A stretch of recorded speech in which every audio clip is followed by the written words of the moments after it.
नमस्कार दोस्तों, alpha two beta classes में आप सभी का स्वागत है। आज जो हम वीडियो बना रहे हैं ये बेसिकली हम रीजनिंग का मॉक टेस्ट ला रहे हैं।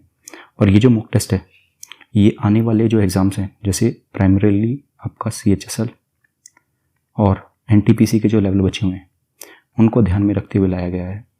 ठीक है, इस पर्टिकुलर मॉक टेस्ट में हमने 25 क्वेश्चन लिए हैं टिपिकल SSC के पैटर्न पे। इसमें हमने हर वो कैटेगरी के क्वेश्चन इंक्लूड किए हैं जो कि आपको अपने एग्जाम में देखने को मिलेंगे। और आपको अपना जो स्कोर है वो कमेंट में ज़रूर मेंशन करना है कि 25 क्वेश्चनों में से आपके कितने क्वेश्चन ठीक हुए। ठीक है, और ऐसी जो पहल है हम वो मैथ्स के लिए भी लेके आने वाले हैं जल्दी। तो मैथ्स के मॉक टेस्ट भी जल्दी आने वाले हैं चैनल पे। अगर आप चैनल पे नए हैं तो चैनल को आप अभी सब्सक्राइब कर सकते हैं। और इस पर्टिकुलर मॉक टेस्ट का PDF आपको कहाँ मिलेगा? टेलीग्राम चैनल पे। इसका लिंक जो है वो आपको डिस्क्रिप्शन में मिलेगा। ठीक है, आइए स्टार्ट करते हैं अपने पहले क्वेश्चन से। ये हमारा पहला क्वेश्चन है। तो इसमें आपको बताया गया है कि 14 जैसे 450 से रिलेटेड है तो वैसे ही इनमें से कौन सा नंबर जो है सही होगा। तो 14 को 450 कैसे बनाया जा सकता है? आप एक बात बताइए मेरे को कि अगर मैं आपसे बोलता हूँ ये नंबर 450 दिख रहा है इसका, अगर इसका मैं हाफ़ कर दूँ, तो इसका हाफ़ कितना होगा? 400 का हाफ़ 200, 50 का हाफ़ 25, तो 225 आ जाएगा। यहाँ से कुछ आइडिया लग रहा है 14 और 225 से? ये आपको दिख रहा होगा ये परफेक्ट स्क्वायर है। तो ये परफेक्ट स्क्वायर कैसे बनाया गया होगा? इस 14 में अगर मैं एक जोड़ दूँ और उसका स्क्वायर कर दूँ तो मुझे ये नंबर मिल जाएगा 225।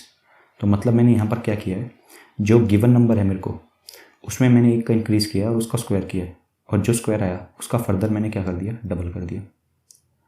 हम श्योर आप समझ गए होंगे। अब हम ऑप्शंस में देखते हैं कि किस में ये फिट बैठ रहा है।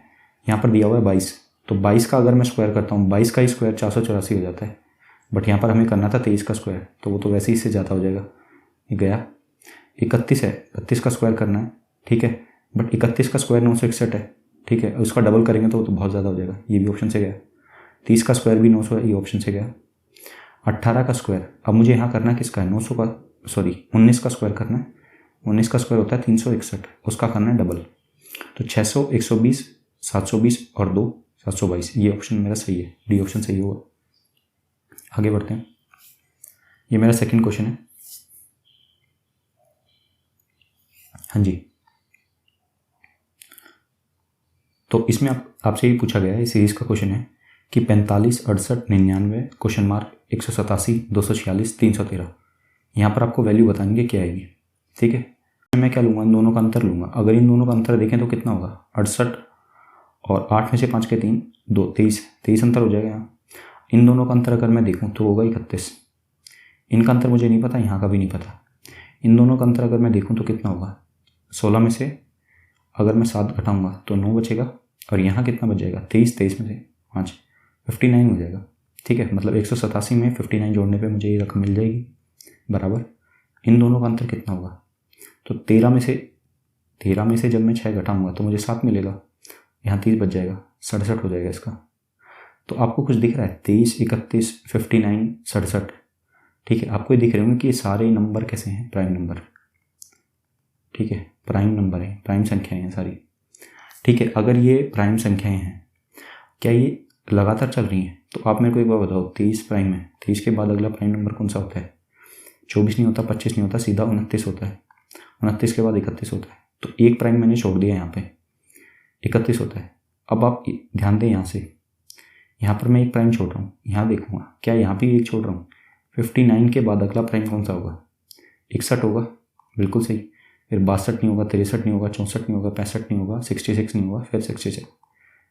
अब मुझे अपनी सीरीज समझ में आ गई। मतलब मैं यहाँ क्या कर रहा हूँ कि ऑल्टरनेट प्राइम नंबर ले रहा हूँ स्टार्टिंग विद 23। ठीक है, एक प्राइम को छोड़ रहा हूँ। तो 31 के बाद अगला प्राइम नंबर कौन सा होगा? 32 नहीं होगा, 33 नहीं होगा, 34 नहीं होगा, 35 नहीं होगा, 37 होगा। इसको छोड़ना है, इससे अगला 41 होगा। ठीक है, 39 नहीं होगा, 38 नहीं होगा, 40 नहीं होगा। तो यहाँ अगर मैं 41 जोड़ दूँ तो मुझे ये संख्या मिल जाएगी। तो 41 अगर मैं इसमें जोड़ूंगा, ठीक है, अगर इस संख्या में मैं 41 जोड़ूंगा तो ये कितनी हो जाएगी? 9 और 1 10, 13 और 1 14, 140 आंसर। बी ऑप्शन मेरा सही है। आगे बढ़ते हैं। तो इसमें आपको दिया गया है कि 8 दोस्त हैं, वो एक लाइन पे बैठे हुए हैं। ठीक है, 8 दोस्त हैं, वो एक लाइन में बैठे हुए हैं। ठीक है, और सब किस तरफ फेस कर रहे हैं? उत्तर की दिशा में। 2 3 4 5 6 7 और 8 सब उत्तर दिशा में फेस कर रहे हैं, ठीक है। और जो F है ना वो बैठा हुआ है D और G के बीच में। अब भाई मुझे D, G और F किसी की भी जगह नहीं पता, तो मैं इसको स्टार्ट नहीं कर सकता हूँ। आगे बढ़ते हैं। B जो बैठा है वो H और A के बीच में बैठा है। यहाँ पर भी हमें किसी का नहीं पता, आइडिया लग नहीं रहा है। E जो है वो 3 लेफ्ट में बैठा है, मतलब G से 3 लेफ्ट में बैठा है E। यहाँ से भी कुछ आइडिया नहीं लग रहा है। G जो है वो एक कॉर्नर पे बैठा है, ठीक है। अब यहाँ पर हमें पता चल रहा है कि भाई G को एक कॉर्नर में बिठाना है। तो अब आप एक बार बताओ, मैं स्टार्ट करता हूँ एजम्पशन कि भाई G यहाँ बैठा मान लो, ठीक है। तो अगर मैं G को यहाँ बैठा दूँ तो अब एक बार बताएं, देखेंगे कि सारी ये पोजीशन फिल हो जाएंगी। यानी E जो दिया हुआ है, इसने बोला है कि जो E है वो 3 पोजीशन लेफ्ट में बैठा है G से, तो 1 2 और 3 यहाँ ही बैठा होगा, ठीक है। अब मुझे एक चीज़ और पता है, D और G के बीच में F बैठा है। तो अगर मैं यहाँ D बैठा दूँ तो D और G के बीच में कौन बैठा है? F। ये हो गया मेरा। H और A के बीच में कौन बैठा है? B बैठा है, ठीक है। अब एक बार बताओ, H और A को कहाँ ले सकता हूँ? इससे पहले मैं कुछ और देखूंगा। हाँ जी, H is third to the left of C। H जो बैठा है वो 3 लेफ्ट बैठा है C से।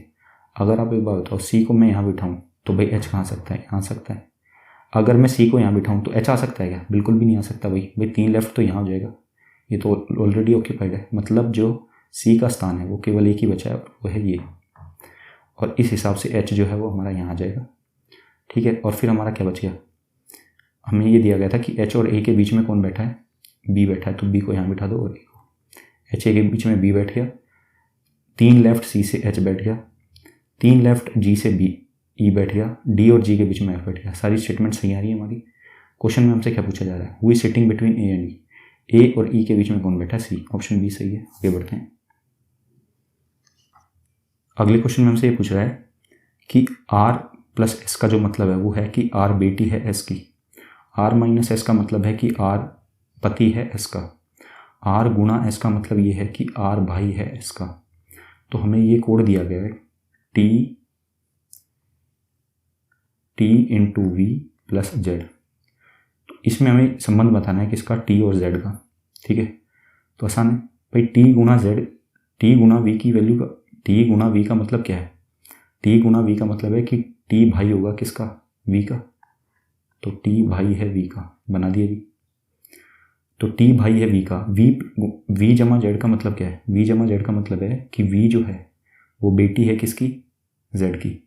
तो V अगर बेटी है Z की, ठीक है। और मेरे को पूछ रहा है कि T और Z में रिलेशन क्या होगा? तो T is the uncle of Z। ये तो गलत है भाई। T क्या होगा? बेटा होगा Z का, और Z क्या होगा? इसके फादर होंगे। ये गलत है। T is the brother of Z, ये भी नहीं है। T is the son of Z, ये बिल्कुल सही है। T is the father of Z, नहीं भाई, T बेटा है। सी ऑप्शन सही है। आगे बढ़ते हैं। हाँ जी, ये इंग्लिश डिक्शनरी वाले सवाल आते हैं आपको, ठीक है। इसका पैटर्न मतलब इसका ऑर्डर बताना होता है आपको। तो इस टाइप के क्वेश्चन में आप क्या देखें? ऑप्शन से करें इनको भाई, 5 और 4 में कौन पहले आएगा? तो 5 और 4 को अगर मैं देखूँ तो पी और एम में कौन पहले आएगा? एम आएगा, तो 5 आएगा। ये 2 ऑप्शन बाहर हो गए। इन दोनों में से देखो, 3 और 4 में कौन पहले आएगा? 3 और 4 में पी एस और पी में पहले 4 आएगा, तो ऑप्शन सी मेरा सही आंसर है। आगे बढ़ते हैं। हाँ जी, ये मेरा मैट्रिक्स वाला क्वेश्चन है, ठीक है। तो इसमें बोल रहा है 6 18 42 5 15 क्वेश्चन मार्क 7 36 और 61, ठीक है। तो अब आप एक बार बताओ भाई, इस साइड नंबर बढ़ जा रहा है, इस साइड नंबर बढ़ा आ रहा है, तो इन दोनों नंबरों की हेल्प से मुझे ये नंबर बनाना है। सिमिलरली 7 और 36 की हेल्प से 61 बनाना है। अब आप एक बार बताओ भाई, 42 है और 6 का अगर मैं स्क्वायर करता हूँ तो क्या होता है? 36। 36 में मैं कितना जोड़ दूँ कि 42 आ जाए? तो आप कहेंगे साहब 6 जोड़ दो। 6 जोड़ने पे कितना मिल जाएगा मुझे? 42 मिल जाएगा। सिमिलरली अगर ये पैटर्न मैं यहाँ देखूँ कि 7 का स्क्वायर क्या होता है? 49। 49 में मैं कितना जोड़ दूँ कि 61 मिल जाए? तो 12 जोड़ दें तो 61 मिल जाएगा। अब आप देखें कि भाई ये 6 और 12 इन दो रकमों से कैसे बनाया जा सकता है? भाई अगर इसको मैं 3 से डिवाइड कर दूँ तो 6 आ जाएगा, 36 को 3 से डिवाइड कर दें तो 12 आ जाएगा। मतलब मैं अपना कोड समझ गया हूँ। कोड में क्या हो रहा है कि पहला जो नंबर दिया गया है उसका करना है मुझे प्लस, अगला जो नंबर दिया गया उसका मुझे करना है 1/3। तो 5 का स्क्वायर 25 प्लस 5 30। ऑप्शन डी सही आंसर है। आगे बढ़ते हैं। ये मेरे स्टेटमेंट कंक्लूजन के सवाल हैं। आपसे पूछा गया है कि ऑल ब्लूज आर वाइट, ठीक है, और सम वाइट्स आर ग्रेज, और कंक्लूजन दिए हुए हैं आपको कि सारे ग्रे जो हैं वो वाइट हैं, सारे ग्रे जो हैं वो ब्लू हैं। तो भाई इसका वेन डायग्राम बनाते हैं। ऑल ब्लूज आर वाइट, भाई सारे ब्लू जो हैं वो वाइट है, ये वेन डायग्राम बनेगा। कुछ वाइट जो है वो ग्रे हैं, कुछ वाइट मैंने ग्रे बना दिए। ऑल ग्रेज आर वाइट, सारे ग्रे वाइट हैं, तो ऑप्शन नहीं गलत है भाई, कुछ ग्रे वाइट हैं, सारे नहीं है। ऑल ग्रे आर ब्लू, सारे ग्रे ब्लू हैं, बिल्कुल भी नहीं, कोई भी ग्रे ब्लू नहीं दिख रहा मुझे, ठीक है। तो इसमें क्या आएगा, neither one nor two follows, ये ऑप्शन सही है। आगे बढ़ते हैं। अब ये कोडिंग वाला क्वेश्चन है भाई। आपसे पूछ रहा है कि अगर सर्कल को मैंने कोड किया है DLWAHY, तो कोड पूछा है आपका स्क्वायर का कोड क्या होगा। तो इनके नंबर लिख लेते हैं एक बार, 3, 9, 18, 3, 12, 5, 4, 12, 23, 1, 8 और 25, ठीक है। अब 3 से 4 जाना है तो मैं कितने जोड़ूंगा, 1 जोड़ दूंगा तो ये बन जाएगा। 9 से 12 जाना है तो कितने जोड़ूंगा, 3 जोड़ दूंगा। 1 बढ़ रहा है, 3 बढ़ रहा है, हो सकता है आगे 5 बढ़े, और सीरीज चल रही हो। 18 से 23, हाँ भाई बिल्कुल 5, आगे 7 बढ़ रहे हूँ। तो 3 से 1 गया तो ये तो मैंने माइनस कर दिए, कितने, -2। 12 से 8 पे जाना है तो कितने माइनस के, 4। भाई हो सकता है ऐसा चल रहा हो कि 1, 3, 5 बढ़े हूँ, यहाँ 2, 4, 6 कम हो रहे हूँ, तो 5 से 25 जाना है तो मैंने 6 कम किए। हाँ जी, तो इसमें क्या हो रहा है कि जो वर्ड दिया गया है उसके लेटर्स को हाफ करना है। तो पहले हाफ लेटर में क्या चलेगा, ओड नंबर का सम ऑल्टरनेटिवली, रेस्ट हाफ में क्या चलेगा, इवन नंबर का डिफरेंस ऑल्टरनेटिवली, ठीक है। अब आप देखें स्क्वायर जो है इसमें 3 और 3, पहले 3 में मैं क्या करूँगा, ओड नंबर का सम करूँगा अल्टरनेटिवली। तो 19 में 1 जोड़ूंगा तो 20, 17 में 3 जोड़ूंगा तो 20, 21 में 5 जोड़ूंगा तो 26, और 1 में से 2 माइनस करूँगा तो मेरा आएगा y 25, 18 में से 4 तो n, TTZYN, TTZYN, ये ऑप्शन डी सही है। सारा सोल्व करने की जरूरत नहीं है, आगे बढ़ते हैं। KMTCEVOMOQXGIZSQ, ये एक सीरीज़ दी हुई है आपको, इस सीरीज़ को पूरा करना है। तो कोड लिख लेते हैं पहले इनके, 11, 13, 20 और 3, 5, 22, 15 और 13, 15, 17, 24 और 7, और इसका दिया हुआ है कितना, 9, 26, 19 और 17, ठीक है। अब आप देखें 11 से मुझे 5 पे जाना है, 11 से अगर मुझे 5 पे जाना है तो मैंने कितने कम करने पड़ेंगे, 6 कम करने पड़ेंगे। 13 से 22 पे जाना है, यहाँ मैंने 9 बढ़ा दिए। 20 से 15 पे 5, तो भाई ये तो कुछ चला नहीं। आगे देखते हैं, अल्टरनेटिव सीरीज़ तो नहीं है। 11 से 15 पे जाना है, कितने बढ़ाए, 4 बढ़ाए। 13 से 17 पे जाना है, कितने बढ़ाए, 4। 20 से 24 4 बढ़ाए। 3 से 7 4 बढ़ा दिए, बिल्कुल अल्टरनेटिव सीरीज चल रही है। तो 4 4 यहाँ बढ़ रहे हैं, और यहाँ से यहाँ जाने में कितने बढ़ रहे हैं, 5 से 9 4 बढ़े, 22 से 26 4 बढ़े, 15 से 19 4 बढ़े, 13 से 17 4 बढ़े। मतलब क्या होगा, जो अगला नंबर होगा वो इस सीरीज़ के कोरस्पॉन्डिंग 4 बढ़ रहे होंगे। तो 15 में 4 जोड़ूंगा तो 19, एस से शुरू होगा। क्यू 17 में 4 जोड़ूंगा तो 21, SU, इन दोनों में से हो सकता है ऑप्शन। 24 में 4 जोड़ूंगा तो 28, तो बी आ जाएगा, SUB, ये सही ऑप्शन है। आई एम श्योर आपको समझ में आ रहे होंगे। तो जी ये मेरा मिरर इमेज का क्वेश्चन है। क्वेश्चन में पूछ रहा है कि अगर PQ पे मैं मिरर रख देता हूँ तो सही ऑप्शन कौन सा होगा, वो आपको बताना है, ठीक है। तो अब आप देखें, अगर मैं यहाँ पर मिरर रख देता हूँ तो इसकी उल्टी इमेज क्या बनेगी, सबसे पहले L बनेगा। तो ये ऑप्शन तो गया, ये ऑप्शन भी गया, इन दोनों में से कोई होगा। L बन रहा है, L बन रहा है, AB बन रहा है, A बन रहा है, C बन रहा है, बिल्कुल C बन रहा है। 2 की पोजीशन मुझे सेम दिख रही है, G की पोजीशन भी मुझे सेम दिख रही है, बट G से पहले वहाँ पर I दिख रहा है मुझे। तो भाई 2 के बाद क्या आना चाहिए, आइडियली I आना चाहिए। यहाँ 2 के बाद क्या आया है, G आया है, तो ये ऑप्शन गलत है, 4th ऑप्शन सही हो जाएगा। आगे बढ़ते हैं। ये जो मिरर इमेज वाले क्वेश्चन है, इनको बेहतर रहेगा कि आप ऑप्शन से सॉल्व करें, ठीक है। क्वेश्चन में दिया गया है कि टुक को हमने कोड किया है 1 और बॉल को कोड किया है हमने 1, तो हमें हेल्प की कोड बताना है कि हेल्प का क्या कोड होगा। ठीक है। अब आप एक बात बताएं भाई, किसी नंबर को मैंने 1 कोड किया है, मतलब पूरे नंबर का सिंगल कोड 1 है, तो मतलब इनके बीच के जो डिजिट्स हैं, जो इनकी पोजीशन वाले डिजिट हैं, उनमें कुछ ऑपरेशन हुआ होगा। तो पहले इनका कोड लिख लेते हैं, 20, 15, 15, 11। ठीक है। अब आप एक बात बताएं भाई, एक कैसे बना सकता हूँ मैं इन नंबरों से? अगर आप ध्यान से देखें तो 15 और 15 का जोड़ करेंगे तो 30 हो जाएगा, और 20, 11 का जोड़ करेंगे तो 31 हो जाएगा। मतलब लास्ट के 2 नंबरों का जोड़ करके उनको बीच वाले नंबरों से माइनस कर दो, 31 माइनस 30 1 आ जाएगा। ठीक है। सिमिलरली यहाँ देखते हैं, 2, 1, 12, 12, 12 और 2 14, 12 और 1 13, 14 माइनस 13 1 आ गया। यहाँ देखते हैं 8, 5, 12 और 16, 16 और 8 24, 12, 5 17, 24 माइनस 17 7। ये ऑप्शन सही है।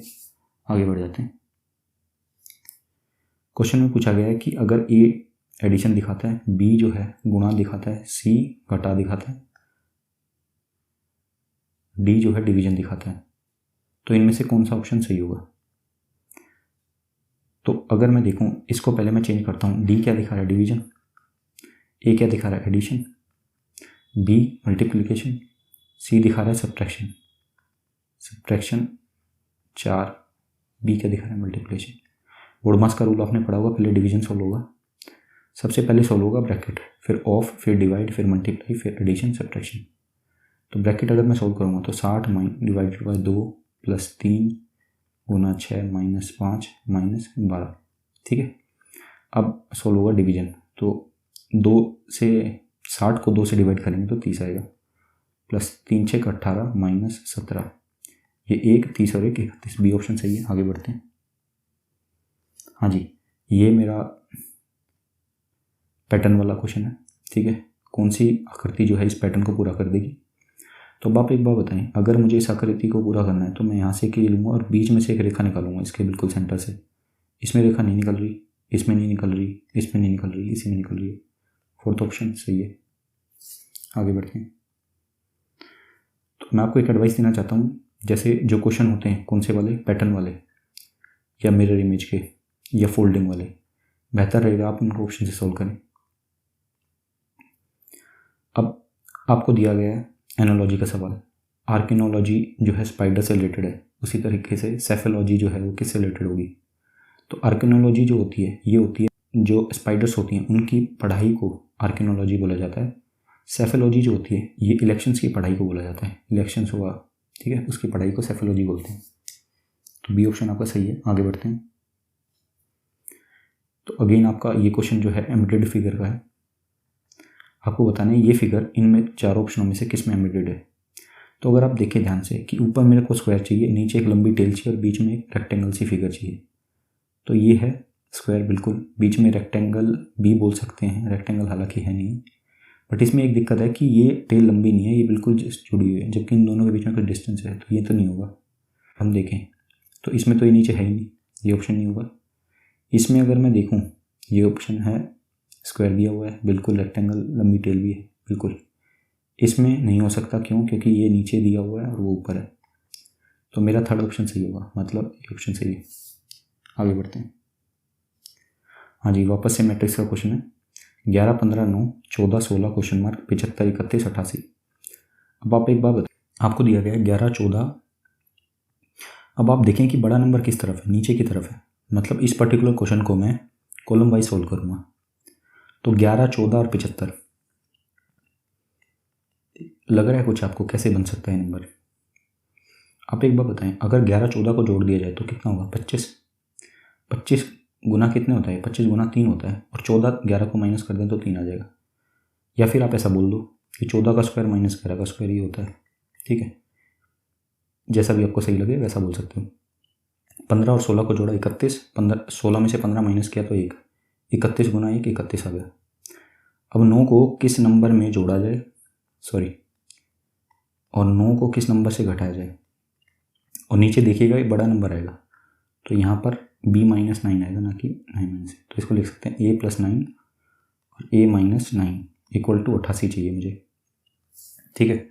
तो अगर मैं ऑप्शन में देखूँ, अगर मैं 10 रखता हूँ तो 10 और 19 के पाड़े में तो कभी नहीं आएगा, ये ऑप्शन नहीं हो सकता। 13 अगर देखूँ, 13 और 9 22, बिल्कुल। तो 13 + 9 22, 13 - 9 4, 22 चौक 88, बिल्कुल सही है। सी ऑप्शन आपका सही आंसर है। आगे बढ़ते हैं। इस क्वेश्चन को देखिए आप। क्वेश्चन में दिया गया है कि एक फिगर है, ये फिगर, इसको 270 डिग्री क्लॉकवाइज घड़ी की दिशा में घुमाया जाता है, उसके बाद 45 डिग्री घड़ी के विपरीत घुमाया जाता है। तो आकृति पर ऐसे ऑपरेशन करने के बाद आकृति की फाइनल फिगर क्या होगी वो आपको पूछ रहा है। ठीक है, तो अब आप मेरे को एक बात बताओ, मैंने आपसे ये पूछा कि भाई अगर कोई आदमी यहाँ खड़ा है, ऐसे नॉर्थ डायरेक्शन को फेस कर रहा है, अगर मैं इसको 180 डिग्री घुमा दूँ तो वो नीचे आ जाएगा, साउथ को फेस करेगा, और फिर 45 डिग्री इसको एंटी क्लॉकवाइज घुमा दूँ, तो ये तो मैंने घुमाया था क्लॉकवाइज। अब अगर एंटी क्लॉकवाइज घुमाएंगे तो वो इस डायरेक्शन में फेस कर रहा होगा। तो कहने का मकसद ये है कि अगर मैं ये बोलना चाहूँ कि भाई मैंने उस आदमी को 135 डिग्री घुमाया क्लॉकवाइज, तो ये सही होगा बिल्कुल, क्योंकि 180 डिग्री तो आपने ऐसे घुमा दिया, 45 ऐसे घुमा दिया, तो नेट क्लॉकवाइज आपने कितना घुमाया 135 डिग्री। तो सिमिलर मैं यहाँ देखना चाह रहा हूँ कि 270 डिग्री मैंने इसे घुमाया क्लॉकवाइज, ठीक है, और 45 डिग्री मैंने एंटी क्लॉकवाइज घुमा दिया, तो टोटली मैंने इसको कितना घुमाया, मैंने इसको घुमाया 225 डिग्री क्लॉकवाइज। तो अब आप एक बार बताओ, इसका ये फेस इस तरफ है, मतलब इस डायरेक्शन में, ठीक है, तो अगर मैं इसको 180 डिग्री घुमाना चाहूँ तो ये इस डायरेक्शन में आ जाएगा, सही बात है, मतलब ये फेस बिल्कुल ऊपर आ जाएगा इसके, कुछ ऐसे, ठीक है। अगर मैं इसको 180 डिग्री पलट दूँ तो 180 और 225 में कितना का फासला है, 45 का, तो इसको जब मैं 45 घुमाऊँगा तो ये फेस यहाँ आ जाएगा, ठीक है। इस डायरेक्शन में फेस आपको कहाँ दिख रहा है, ये नहीं है, ये भी नहीं है, ये भी नहीं है, ये रहा, ठीक है, बिल्कुल लेटा हुआ फेस जो है। तो ऑप्शन 20 का सही आंसर हो जाएगा। आगे बढ़ते हैं। आपसे एक रिक्वेस्ट करना चाहूँगा, अगर आपको क्वेश्चन अच्छे लग रहे हैं तो वीडियो को लाइक करें, चैनल पे नए हैं तो चैनल को सब्सक्राइब कर सकते हैं, और आप अगर हम अभी तक हमारे टेलीग्राम चैनल से नहीं जुड़े हैं तो उसका लिंक जो है डिस्क्रिप्शन में, वहाँ से जाके आप इस पर्टिकुलर लेक्चर की PDF डाउनलोड कर सकते हैं और हमारे चैनल से जुड़ सकते हैं, ठीक है। हाँ जी, तो एक आपको पैटर्न फिलिंग का दिया हुआ है, तो इसमें कोई पैटर्न चल रहा है, उसको आइडेंटिफाई करते हैं। तो इसको आइडेंटिफाई करने के लिए आप पहले इनको काउंट करना पड़ेगा, 1 2 3 4 5 6 7 8 9 10 11 12 13 14 15 है, और आपको के दिख भी रहा है यहाँ। तो मैं पेयर कितने कितने बनाऊंगा, सीधा दिख रहा है 5 5 के पेयर बना देते हैं, 3 2 5, ठीक है। अब देखो के लास्ट में है, के में यहाँ से पहले पी है तो यहाँ पी आ जाएगा, यहाँ पी आ जाएगा, जी डी, यहाँ डी आ जाएगा, एफ आ रहा है इसके बाद, तो जी डी एफ पी के, जी डी एफ पी के, जी डी एफ पी के, तो D F G P, D F G P, D F G P, C option सही है। आगे बढ़ते हैं।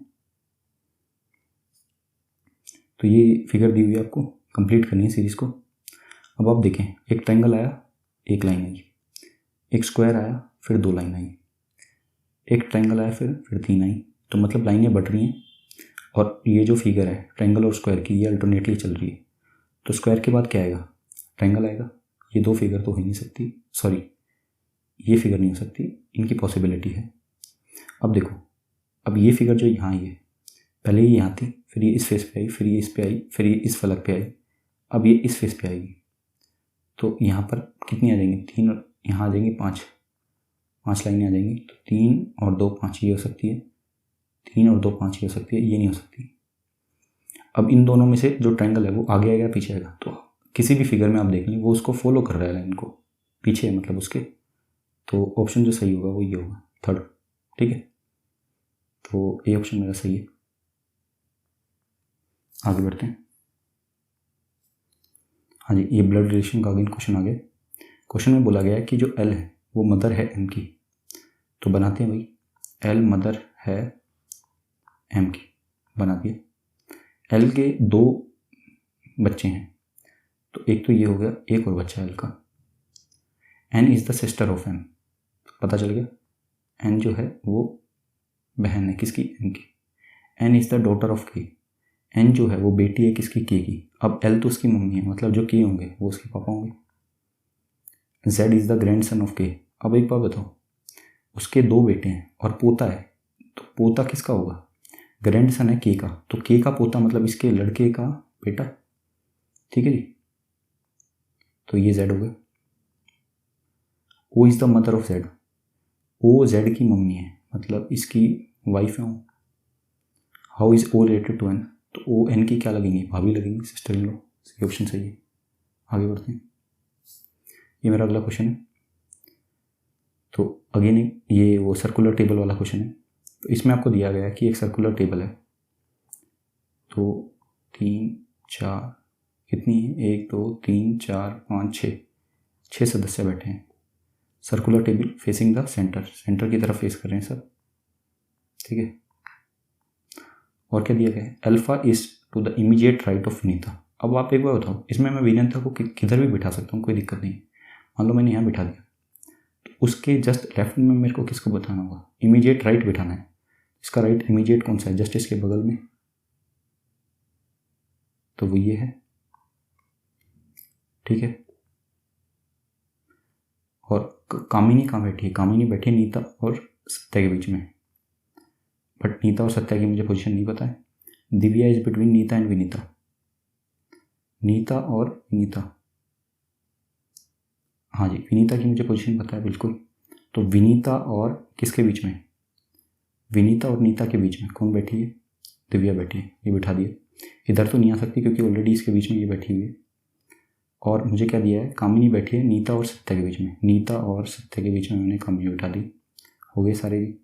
क्वेश्चन क्या पूछ रहा है, who is sitting third to the left of Satya, Satya के लेफ्ट में, मतलब इस डायरेक्शन में तीसरे स्थान पे कौन बैठा है, 1 2 3 दिव्या बैठी है। डी ऑप्शन सही है। आगे बढ़ते हैं, ये क्वेश्चन देखिए। हाँ जी, तो ये हमारा अगला क्वेश्चन है। क्वेश्चन में ये दिया गया है कि एक पेपर है, उसको आपने फोल्ड कर दिया और फाइनली इस पोजीशन पे आप उसको ले आए। तो जब इस पेपर को आप अनफोल्ड करोगे तो वो किस टाइप से दिखाई देगा, ये आपसे पूछ रहा है। तो अब आप मेरे को एक बात बताओ, ये जो पोर्शन है जो मैंने यहाँ रखा हुआ है, इससे ऊपर जो इमेज बनेगी इसकी, वो बनेगी वाटर इमेज, और इसके राइट साइड में जो इमेज बनेगी वो इस पूरे की मिरर इमेज बनेगी।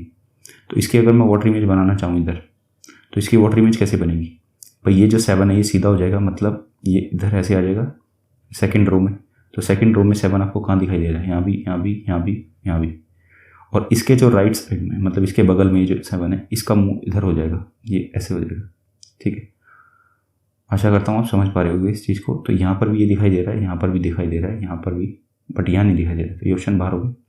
अब देखो, इससे ऊपर तो जो है कहाँ का दिखाई दे रहा है, इससे ऊपर जो इमेज बनेगी वो बनेगी इसकी उल्टी, मतलब ये जो 7 है, ये 7 जो है ऊपर जाके उल्टा हो जाएगा।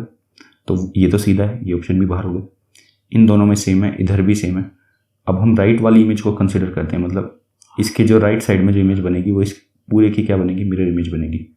तो अगर इसकी मिरर इमेज बनेगी तो आप एक बार बताओ, ये जो 7 है ऐसे, इसका मिरर इमेज अगर मैं बनाऊँ तो ऐसा दिखाई देगा, और ये जो है इसकी मिरर इमेज कैसी बनी दिखाई देगी, इसकी जो मिरर इमेज होगी वो ऐसी दिखाई देगी। बट आप यहाँ ध्यान दें, यहाँ जो इसकी मिरर इमेज बनी है वो सेम डायरेक्शन में बनी है, जबकि यहाँ अपोजिट है। तो थर्ड ऑप्शन मेरा सही हो जाएगा, मतलब यहाँ पर जो मेरा ऑप्शन सही है वो है ए, ठीक है। आगे बढ़ते हैं, ये वेन डायग्राम वाला क्वेश्चन है। क्वेश्चन में दिया गया है पृथ्वी, वन और पेड़, इनके बीच में कैसा रिलेशन होगा। तो आप एक बार बताओ, पूरी अर्थ पे क्या है, फॉरेस्ट और ट्रीज, तो ये बड़ा सर्कल तो आ सकता है, इसके अंदर दोनों होंगे, तो ये दोनों ऑप्शन तो बाहर हो गए। अब इनमें से देखो, जो ट्रीज हैं क्या वो केवल सारे फॉरेस्ट के अंदर हैं भाई, ऐसा तो नहीं है भाई। ट्री आप अपने घर पे भी लगाते हो तो आपका घर फॉरेस्ट थोड़ी है, ठीक है। तो मतलब कुछ ट्रीज तो फॉरेस्ट के अंदर हैं और कुछ उनसे बाहर है, ये तो बिल्कुल अलग हो गया, क्योंकि ये इन दोनों के बीच में कुछ रिलेशन तो आना चाहिए था। फोर्थ ऑप्शन सही है, मतलब बी ऑप्शन सही होगा। आगे बढ़ते हैं, अगेन स्टेटमेंट कंक्लूजन वाला सवाल है। क्वेश्चन में दिया गया है ऑल एंजाइम्स आर विटामिन, सारे एंजाइम्स जो हैं वो क्या हैं, विटामिन्स। और ऑल विटामिन्स आर कार्बोहाइड्रेट, सारे विटामिन्स क्या हैं, कार्बोहाइड्रेट्स। पूछ क्या रहा है, ऑल एंजाइम्स आर कार्बोहाइड्रेट, सारे एंजाइम कार्बोहाइड्रेट, बिल्कुल। No enzymes is a carbohydrate, मतलब कोई भी एंजाइम जो है कार्बोहाइड्रेट नहीं है। इसका उल्टा क्या हुआ, इसका उल्टा हुआ कि कुछ एंजाइम जो है कार्बोहाइड्रेट है, बिल्कुल। तो अगर इसका उल्टा सही है तो ये एक्चुअल स्टेटमेंट क्या होगी, गलत होगी। और वैसे भी देख लें, ये सारी स्टेटमेंट पॉजिटिव है, तो नेगेटिव का तो सवाल ही पैदा नहीं होता। तो इसमें केवल 1 फॉलो होगा, सी ऑप्शन सही होगा, ठीक है। तो हाँ जी, ये इतने सवाल। तो आज की वीडियो में हमने 25 क्वेश्चन अटेम्प्ट किए हैं। कमेंट में आपको अपना स्कोर बताना है कि 25 में से आपके कितने क्वेश्चन सही हुए। सेकेंडली, इस टाइप की हमने कोडिंग डिकोडिंग से रिलेटेड, ठीक है, और रीजनिंग के सीरीज से रिलेटेड वीडियो डाली हुई हैं। अगर आप इनकी प्रैक्टिस करना चाहते हैं तो आप हमारे चैनल पे जा सकते हैं। चैनल पे अगर आप नए हैं तो चैनल को सब्सक्राइब कर सकते हैं। वीडियो अच्छी लगती है तो वीडियो को लाइक कर सकते हैं। इस टाइप के कंटेंट को आप अपने दोस्तों के साथ शेयर कर सकते हैं। ये हमारा टेलीग्राम चैनल है अल्फ़ा टू बीटा क्लासेस के नाम से। लिंक इसका आपको डिस्क्रिप्शन में मिल जाएगा, वहाँ पर जाकर आप इस चैनल को ज्वाइन कर सकते हैं। चैनल पे आपको क्या क्या मिलेगा, स्टैटिक जीके के जितने भी नोट्स हैं वो हम यहाँ प्रोवाइड कराते हैं पीडीएफ और टेक्स्ट की फॉर्म में, ठीक है। सेकेंडली, डेली यहाँ पर करंट अफेयर्स का क्विज होता है, जैसा कि आप यहाँ देख भी पा रहे होंगे, ठीक है। दूसरी बात, यहाँ पर रीजनिंग और मैथ के डेली क्विज चलते हैं, ठीक है। तो और अभी आने वाले टाइम में हम जल्दी ही मैराथन सीरीज लाने वाले हैं, और साथ के साथ हम क्या ला रहे हैं, ये जो मॉक टेस्ट होंगे मैथ्स और रीजनिंग के वो लाते रहेंगे। तब तक के लिए चैनल के साथ बने रहें। किसी भी तरीके का आपका कोई सुझाव है तो वो आप अवश्य बता सकते हैं कमेंट में। तब तक के लिए अपना ख्याल रखें। जय हिंद।